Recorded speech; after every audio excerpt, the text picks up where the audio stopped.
Hello, career competitor. This is Steve Mellor, as always, here to share with you some powerful conversation and some significant insights into what it means to optimize your career in pursuit of your optimal self. I am excited to be introducing our guest here shortly. But as always, let me draw your attention to careercompetitor.com, where you'll see right at the top of that homepage is a place where you can enter your email and become a part of my monthly subscription, my mid-monthly message, where I am just simply giving you that little nudge in the middle of the month to remember that whatever it was you set out to achieve with all that energy at the outset of the month and whatever those lofty goals may be at the end of the month, that you're not going to lose sight of that journey in between. Become a part of my community today. Head to careercompetitor.com, enter your email, and look forward to my next mid-monthly message. Now, let's get right into the show.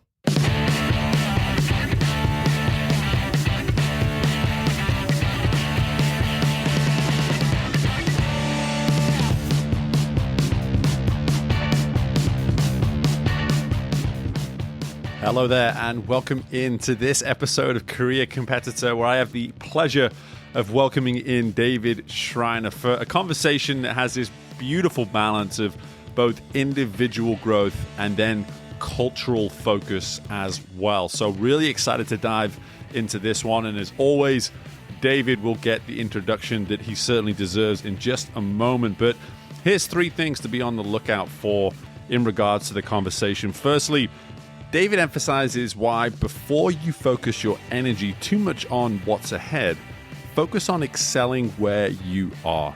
Secondly, we dive into the importance of implementing the true definition of communication within your culture. And finally, we learn why optimal engagement stems from one's desire to honor the values of those you engage with. So these three things and much more on this fantastic episode with my guest, David Schreiner, and I hope you all enjoyed. Okay, our career competitor is the president and CEO of KSB Hospital in Dixon, Illinois. Throughout their career, our guest has not only been a student of leadership and culture, but they have put their education into practice through a wide variety of personal, professional, and organizational development strategies that have impacted hundreds upon thousands of employees. Most recently, our guest authored the book, Be the Best Part of Their Day, where they navigate readers through countless examples of the ways in which value-driven leadership drives the type of culture that people not only want to work for, but how it fuels the principles and standards of an organization to where people are able to thrive within it as well. It's fair to say I've been looking forward to this interview for quite some time now, so it gives me great pleasure to welcome in Dr.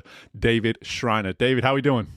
We're doing fantastic, Steve. Thank you so much for having me. Your energy and positivity are aspirational for me. I just can't wait to get the discussion started.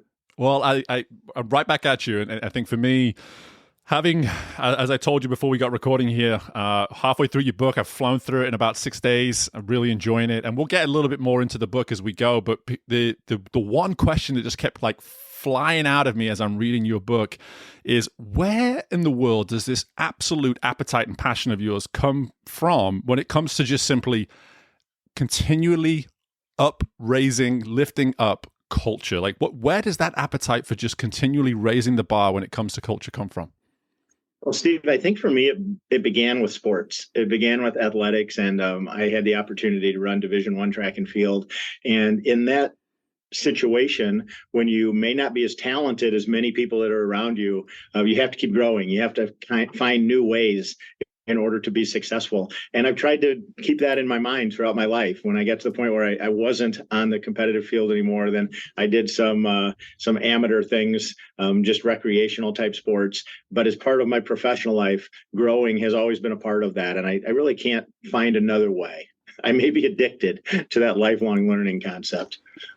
Yeah, and I hear that immediate, just like the way growth resonates with you. And it's one thing for it to individually do that. So much of my work today is based around how do I help someone sometimes get out of their own way, get unstuck, and even just optimize and thrive within the work that they do. But at the same time, this isn't just about you. This is about tens upon hundreds upon thousands of people over the years. So I'm curious, when you take that passion that you have internally, what might a step or two look like in terms of actually getting that passion that you have out towards people where they can really buy into it as well?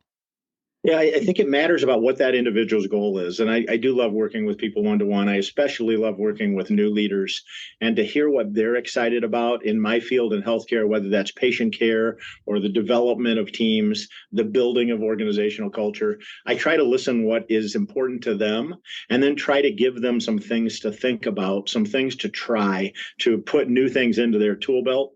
And I hope I'm answering your question, Steve, but Yeah. it's really trying to find one thing that I can try that's new for that person and then talk them through trying to decide what type of effectiveness they have had with that one thing and hardwire it before we move on to things number 2, 3, 4, 5, 6, and 7.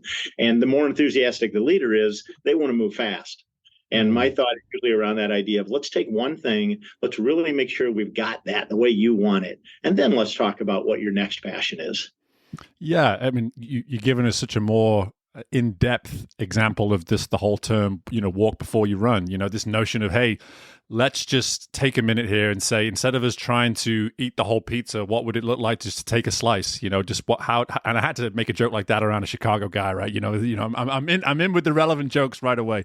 But anyway, the point being is like, there's an opportunity for any emerging leader, new leader, as you say, that passionate, that desire to get involved that you have with those types of individuals. They see something that's maybe 2, 3, 4 times evolved version of themselves ahead of them, and they assume they should immediately try to embody that version of leadership when really there's so many more steps that come before that. So I'm curious, what is it about your persona, your character, that maybe allows them to sort of say, okay, I get it. Like I'm thinking too big. I'm thinking too far. I do need to get a little bit more right foot, next step right in front of me. Like, how do you maybe just bridge that to begin with? One of the things that I tell young leaders often, Steve, that they don't really want to hear is that idea that I've not seen someone that was promoted to their 3rd or 4th or 5th job without excelling in the position that they're in. And so many times we see where we are, and you described it so well. We see where we want to be 1 year, 3 years, 5 years down the road. But we do have to get results where we are. And it's really hard to skip those steps. There are certainly unusual situations where that can happen. But in most cases, whatever the key metrics are, those key performance indicators, you do have to excel in those in order to get future opportunities. And so the things I talk about are just being great at the job that you're in and also connecting with the people that we work with, because we learn so much when we report to different people, when we have different people report to us. And I think the way that we absorb those learnings goes a long ways in allowing us to grow and be more successful in the future. So it really is that one step at a time. And a lot of time, early careerists, that's not exactly what they want to hear, but I think it's important for them to consider that success in the job that they're in. Yeah, excel where you are. I mean, that's a beautiful way to put it. And for anybody listening, no matter where you are, and I really challenge anybody that may feel as though they're there at this point, that they've gotten to the position that they're in. One thing that we talk about so much on this show is this optimal self notion of like always improving, always bettering oneself. And you're very much speaking to that, but you're making it more about the role that you're in right now. Like wherever you are in your career, whether you feel like you're in your 1st step or the 10th step, and you've got still so much to go, whatever it may be, what does excelling right where you are look like? And how might that make you a little bit more aware as well of just what's going on around you and taking advantage of those opportunities that are right in front of you? And that actually nicely transitions us into some of this notion around value-driven leadership that you speak about in such great quality within the book. And before I go too far into the details and even pulling in some of what we were just talking about, I would love for you just to set the table here. Like, to you, in your words, what is value-driven leadership?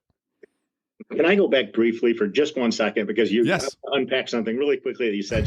Please do. I get too far ahead sometimes. No, You go for it. I want to get back. Please don't forget the question. But I also thought about how important it is while we're going through what you just described and through being great in the job that we're in, to also allow ourselves to dream, because I think that's such a big part of appreciative inquiry. And we want to have that 1 year, 3 year, 5 year, 10-year dream out there. The last thing we want to do as leaders is to tap that down or kill that for someone else. So I sometimes feel like I have to be so locked into what I'm doing right now. I have to be successful where I am and dream about what I want.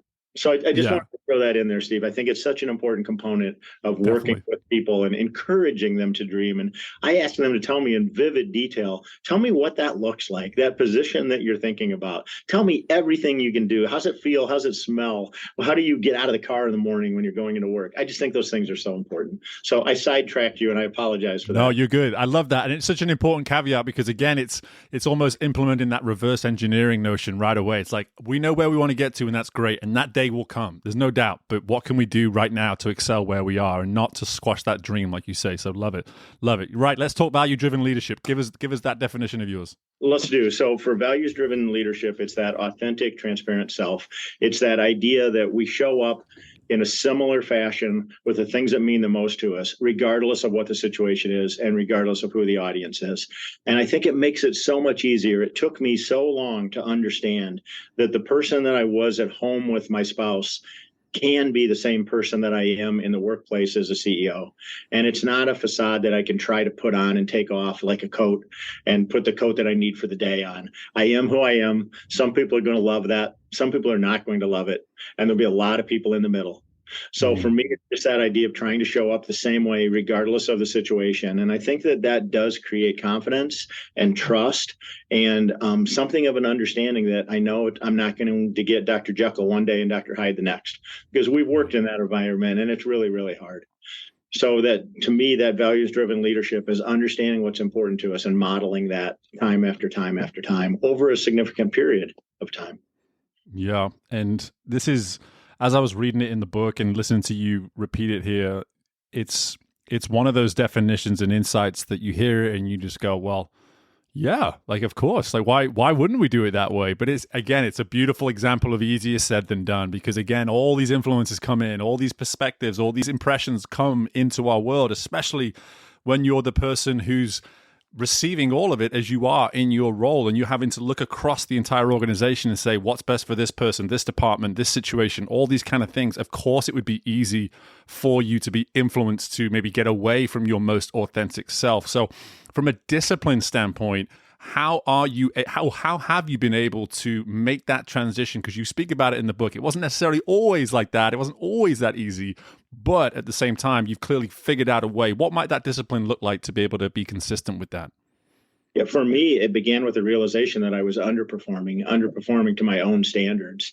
And I go back to the time it was 2019. It was a lunch that I had with a friend of mine that I talk about in the book. And our hospital KPIs were good. Our patient satisfaction scores were good. Our quality was good. Our employee satisfaction scores were good. And I felt as if I was under delivering and I couldn't quite figure out why. And so the things that I learned through my doctoral program and the research that I did, really the research that led to the book, were around the idea of finding the ways that people show up every day with these things in place, these three main principles and these five underlying concepts. And how many of those am I doing? There's a total of 15, Steve. And am I doing 12? Am I doing 9? Am I doing 5? And if I'm doing 5, can I pick one thing that's I'm passionate about and try to add that, make that number 6? It goes back to the conversation we had earlier about growth, personal growth. But I think that consistency comes from keeping it in front of us and being intentional about what's important in the way that we show up for the people that matter to us the most. Mm. How important has it been when you think about some of this surrounding system, support system that you've had over the years? I mean, again, you reference your wife a few times, and she's this wonderful insight, as mine is too. It's funny, right? It's funny how our wives seem to have this ability to tell us the right thing at the right time in a way that we need to hear it. There's something about that in marriage. I don't know what that is, but it's real. But the fact is that there's been some of this support system around you that's been able to help you simply be aware of so much of what you spoke about here. Tell us a little bit about the role that support system can play, especially for someone in leadership like yourself. Yes, I count on my partner to tell me you have 2 master's degrees and a doctorate and you can't remember to close a refrigerator door, right? So we all need that person in our life. And a couple of people that I talk about in the book is just last weekend, I had the opportunity to see my high school track coach inducted into my high school's Hall of Fame. Oh, very cool. And the observation that I had around that is as I listened to them read the state champions and the team champions and the conference numbers and all of the stats that they gave out. And it occurred to me that none of that had anything to do with why people love him. We love him because of his positivity. He was the first person in my life that did not permit me to use the word can't. I mean, it's the track team, right? If you use the word can't, you were running. And so it was just that idea around you can do anything. And if you can dream it, you can go accomplish it. And I was fortunate enough to have someone in my life at a very young age that started that. And then I've also had the chance to work with just some fantastic leaders. And as I've also worked for some people that were not fantastic leaders. And I hope I learned from those people as well, what not to do, which sometimes I think is just as important as having the opportunity to work for people that you really love and admire.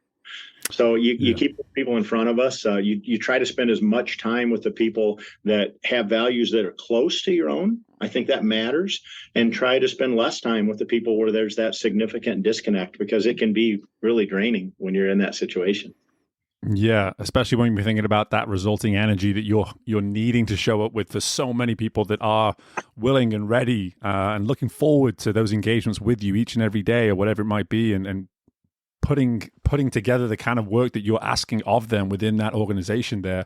And relationships is something you speak of in great detail through the lens of communication within the book. And I think one thing I really appreciated as a communication graduate, I'm an undergrad in communication, master's in management, is one of the first things you say, I think it's actually on the back of the book, to be honest, is you talk about the fact that communication and engagement, but we'll get to engagement in a little bit, but communication is this term that has been incorrectly sort of defined now for quite some time. And I'm right here with you. You're preaching right now in terms of a complete agreement, especially from this guy who's been educated on it.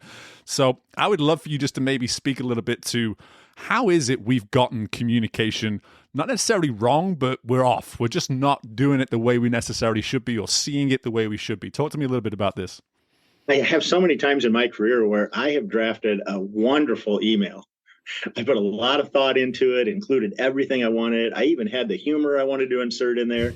And I hit send, and it's like, that was awesome. This is wonderful communication. And I had a really good friend of mine that was another CEO outside of the healthcare system. And he said, Dave, the most important thing to remember about communication is nobody reads your shit. And it really left a mark on me. It was that idea of, because I hit that send button doesn't mean that I communicated. So I found out through my research that we have to use multiple mediums. Some people, that text message is great. Other people have to be face-to-face, either one-to-one or in a small group. Others would like to see a video. There's so many ways that we have now to interact with others. And it's not about how we want to do it, but it's about how they receive it. And it can never be a one-size-fits-all. We have to understand who our audience is in a deep way. And the only way to understand is by listening, by asking them great questions. And that's helped me to try to communicate more effectively. I got away from that idea of doing what works for me and trying to focus on what works for them. Golly. And I love when these sort of things happen in my world and someone comes on the podcast and starts speaking through their experiences and their lens. And I just see this coming together. And I was at a leadership event just this morning, listening to two phenomenal speakers, and the way in which they actually made me start thinking about the word of speaking. And I realized, one especially who comes from this highly illustrious communication background, I sat there thinking, they're not speaking at me right now. They're communicating with me. I'm listening and I'm responding emotionally. We may not be in a conversation, but the way in which they are speaking and addressing this room right now, they are intending to communicate. They are not intending to be just simply heard. And I think that is such timely insight that you're providing here. I see your head nodding. Go ahead, chime in. I'm resonating so much with you. I have to hold myself back from not jumping in. Yeah. Please do. I do have the opportunity to speak. I don't take that deck that's the same regardless of where you go. I know some speakers are very effective in doing that, but I can't. One of the requirements that I have for a group before I speak is we get together in advance and we talk about what's important to you, because I want to meet your needs. And I can't have the same deck of 23 slides that I use regardless of the audience. So you've got to find out what is important. And I think that's where communication is, as opposed to a great delivery or an entertaining format for a 1-hour keynote. There's so many different ways to go at it, and it's a lot more fun when you feel like you're connected. And I'm so excited for you to have that experience this morning. It doesn't happen all the time. And if you had 2 in one day, that's a great day. Yeah. Well, we're very fortunate for sure. Very fortunate. But I love where we've gone here with the conversation, because what it does now is we've created this sort of table, if you will, for people to really understand your approach to leadership. It may seem as though we're just talking about ideas and concepts right now, but these are things that you live and you preach and you truly execute daily within the hospital. And I'm just curious now, when you look at, let's say, the industry that is, you can make it healthcare, that's maybe a bit too vague, hospitals, maybe that's a bit more specific. This is a high pressure, high climate sort of industry. And it is an industry in the last 3 or 4 years that when we think about the COVIDs and all the sort of the backlash from that, the way in which that's been felt throughout the industry for employees at all levels, how is it you've been able to implement and continue to see the benefits of this work that you've been doing during what has been historically as difficult a time within the industry? Yeah, with our particular hospital, we're a small rural hospital. We have about 950 employees. And it's as hard as any time that I can remember. And I've been here 35 years at the same place. It's as difficult now as it ever has been because of some discussions we're having about affiliation and changes in our organizational structure. And I found that those key communication components are more important than ever. That idea of being out in the work, meeting people where they are, all of those basic tenets of that transparency, a commitment when we're going through a time of change, for me to say to our employees, you're going to hear from me every Friday at noon. And there might be a week or two where I don't have anything new to share, and I'll just tell you that. But anything that happened between last week and this week, you're going to hear about it with that video that comes out at noon. And that video is the beginning. I hope that you'll invite me to your department meetings. I hope that you'll shoot me an email or come by and see me and tell me what you're thinking about. It's not or anymore. It's and. You've got to do all. And I think the more that you describe that situation, the more as that tension goes up and the work is harder and we're asking more, I think that communication engagement are more important than ever. Yeah. Well, we've gone into communication in great detail. I appreciate that insight, and it gives us that opportunity to transition towards engagement now, because that has been within the industry, one of the biggest downfalls is that inability to actually keep an employee engaged during a time where, in many ways, it's understandable, right? The amount of adversities that they've had to deal with in terms of just the sheer magnitude of the situation and the amount of things that feel like they're out of their control. Engagement is so difficult. Talk to us now a little bit about some of these values and principles. Let's actually go into the definition. Like, again, we talked about it earlier. Engagement's been incorrectly used for so long. Give us that insight from your perspective of how we all should be engaging and how we all should be looking at that word in terms of its definition. Well, so many people shy away from this word, and I did for a long time as well. But I think we have to show people that we love them. I think we have to show that we care about them. And it's hard to do the more people that you have in your organization or on your team. But there's also ways to do that.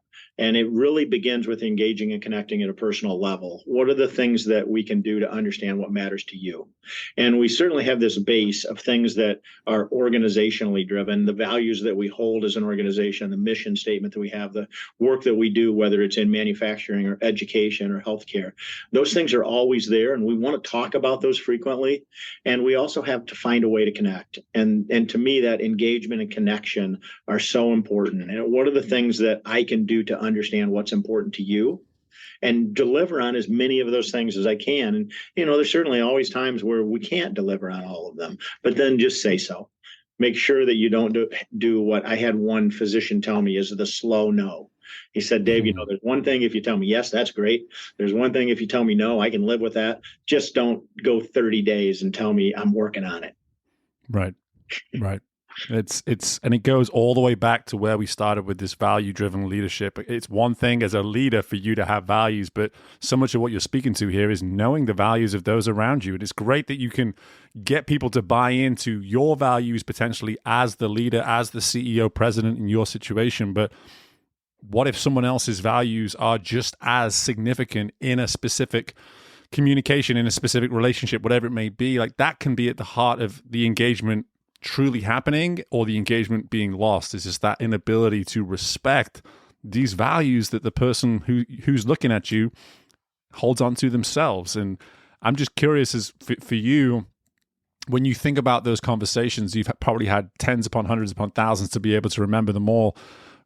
how do you approach these difficult conversations when you think about these so many? You've probably had so many in the last few years. Like, what does it look like for you to be able to honor engagement while also honoring, for lack of a better way of saying it, the elephant in the room, whatever the situation or the issue might be? Yeah, when we talk about values, it's so interesting to me to think about someone that has values that are different than my own. And one of the things that has always been frustrating to me is I think in the general media today, we don't listen to understand. We're thinking about the next thing we're going to say. And that's difficult. And I think that does speak to values. If I'm open to learning what's important to you, I may or may not adjust my values, but I'm listening. And I'm giving you the right to hold those. Now, if there's a big disconnect between the organizational values and individual values, then I think we can all see that may create a situation where it's not positive for either party. But more often than not, it's that work around the edges. It's trying to make sure that our organization can grow from a diversity perspective to understand what's important to others. And what about that new organization we have, right, Steve, if we're able to do that? If we start so homogenous and we have the understanding to think and hear about new ways and new opportunities that people think, we can probably serve our customer/patient in a better way, in a more meaningful way. Yeah. And it comes up early on in the book is that it's all about that experience. These people that are coming into your hospital, and you mentioned it earlier, that you are on the smaller side of hospitals. You are something that is in a specific area that people, just about anyone and everyone in any position of leadership and responsibility, so to speak, in and around that hospital is probably known in any other building that you walk into in and around the area. So these principles and these values that you speak to, they can't just be the sort of thing, like you said before, with leadership, it can't just be a coat that you put on and a coat that you take off.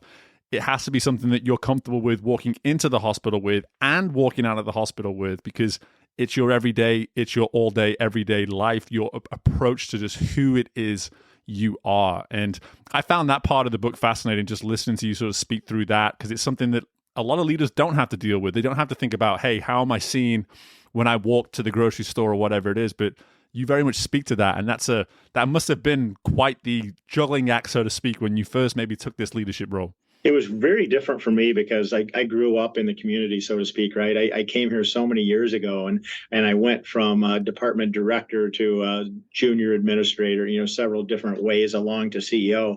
And one of the things that for me was really telling is I completely underestimated the difference between number two and number one. Between chief operating officer and CEO was not one step. And it were really all of the decisions, so to speak, that landed in the corner office that before it was, here's my opinion, you decide. I did completely underestimate that. And one of the things I love about our community is when we go out for dinner, we're going to have someone stop by our table and talk about their healthcare experience. And I'm more okay with that than my wife is. But it's part of the gig. And I think we accept that, and we know that we're blessed by so many gifts by being in leadership positions. There's a few things that come with that territory, and we accept those or we don't, but they're part of the situation that we're in. Yeah, and any CEO in the same way, it does. If you can connect back to those core values that are important, I think it does take some of the pressure off of not worrying about who you're talking to, because you're going to give the same answer. Yes, and that comes through in abundance with yourself. And I was just going to say that any COOs out there that are listening to this have just realized that, as much as I want that next job, you're telling me that it's numerous steps, is it? Okay, good to know. So that's noted to any of our COOs listening. Let's talk. Yeah, let's talk. Reach wonderful, out. Beautiful gifts that come along with that as well. Yeah, absolutely. Well, before I just give you that space and maybe talk a little bit more about the book, one thing I would love to just get out of you before we start to finish here is, everything that we're about on this show is competitiveness. It's about bettering yourself, challenging yourself, and all these sort of insights and principles. And I'm just curious, when I look at you and I say, hey, David, just tell us about the competitor that you are. Firstly, does that term resonate with you? And if so, how does it resonate with you? Just tell us a little bit about your competitive side. Oh, it resonates in the best way. I mean, when I did make that move from 2 to 1, I said, I want to be the best rural hospital in the country. I want to be recognized as the place that people want to come to, even though we may not have all of the same technology and expertise as some higher organizations. And have we got there? No. But it doesn't mean we're not going to stop trying. And if you think about why you want to win, And for me, that why is that if you bring a loved one to our hospital, you want to know that you're going to receive care that is as good as anywhere on the planet. And if we can't do that, then we shouldn't be doing that procedure. And I think that competitiveness does make all of us drive to be really great. And it's easy to see, I think, in healthcare. And and in other businesses, you have to decide, why is it so important that we win? Why does that competitiveness matter? And there's answers. I think there are great answers depending on what your field is. But I don't know how I would survive. I'm competitive about everything, and probably to a fault. Yeah, I mean, I love it. And something that you're alluding to here, which is so important, that you're not just saying, hey, go out there and try to win.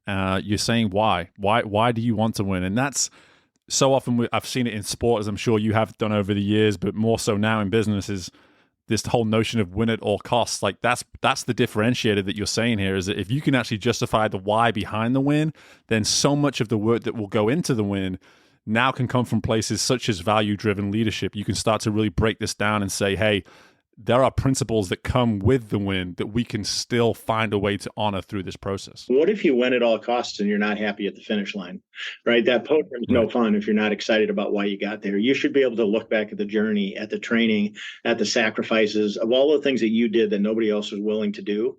How fun is it to stand up on that podium knowing that, as opposed to an alternative of being up there and knowing that there was some kind of a factor that wasn't consistent with your values? That's almost more of a loss than a win, right? I mean, that's not where anybody wants to be.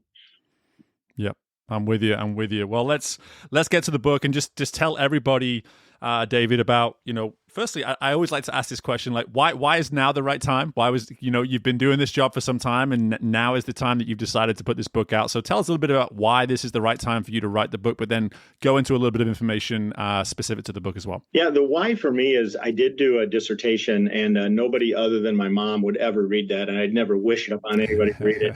And I found some stories through that research that I thought were interesting, and my dissertation chair and my dissertation committee members encouraged me to take those stories that weren't appropriate for an academic piece and put those into a book. And so this is what I describe as an airplane read, that if you got a couple-hour flight, you can probably knock it out.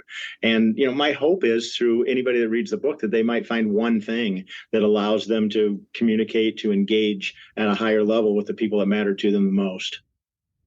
I love it. And I'll tell you this, firstly, you're going to find more than one. And secondly, we have only scratched the surface in terms of some of the abundance of insights and impact that you can get from this book within this interview. And I just want to really encourage people to make the effort to go grab themselves a copy with the book. And David, where can we get a copy of the book? You got to do that part too. It is available on Amazon. It came out on January 16th. It was published through Forbes.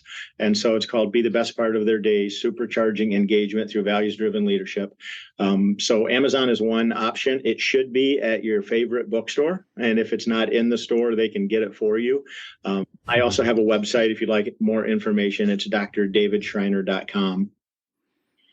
And all that information will be in the show notes as always. David, listen, before I let you go, one last insight. Give us that leadership tip, that insight, that thing that you feel as though anybody that's wherever they are in their career right now, what might that insight be that's going to be good for them to hear today? Yeah, I appreciate that. Really quick, if I can, Steve. A portion of the proceeds of the book and speaking and engagements that I do with people go to our hospital's foundation, to the KSB Hospital Foundation. I'm really proud of that. They've taken great care of me.